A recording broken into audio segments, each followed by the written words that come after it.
एक गांव में एक साधु रहा करता था। वो साधु जब भी नाचता तो बारिश होती थी। गांव के लोगों को जब बारिश की जरूरत होती तो वह लोग साधु के पास जाते और उससे अनुरोध करते कि वह नाचे। और जब भी साधु नाचता तो बारिश जरूर होती थी। कुछ दिनों के बाद 4 लड़के शहर से गांव में घूमने के लिए आए। जब उन्होंने यह बात सुनी कि साधु के नाचने से बारिश होती है तो उन्हें यकीन नहीं हुआ, क्योंकि पढ़े लिखे थे। शहरी पढ़ाई लिखाई के घमंड में उन्होंने गांव वालों को चुनौती दे दी कि हम भी नाचेंगे तो बारिश होगी, अगर हमारे नाचने से नहीं हुई तो साधु के नाचने से भी नहीं होगी।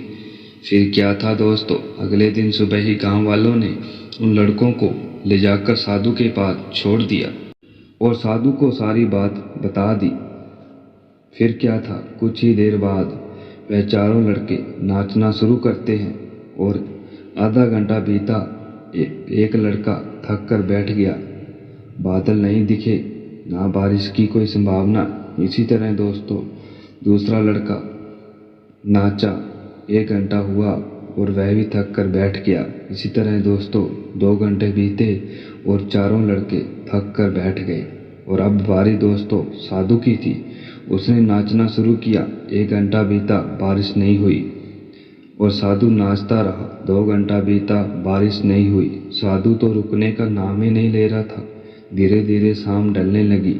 तभी बादलों की गनगनाहट सुनाई दी और कुछ ही देर बाद जोरों से बारिश होने लगी।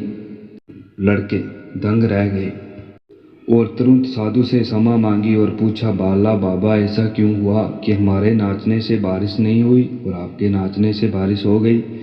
साधु ने उत्तर दिया कि मैं जब भी नाचता हूँ 2 बातों को ध्यान में रखता हूँ। पहली यह कि मैं यह सोचता हूँ कि मैं आज नाचूंगा तो बारिश को होना ही होगा, और दूसरी यह दोस्तों तब तक नाचूंगा जब तक कि बारिश ना हो जाए।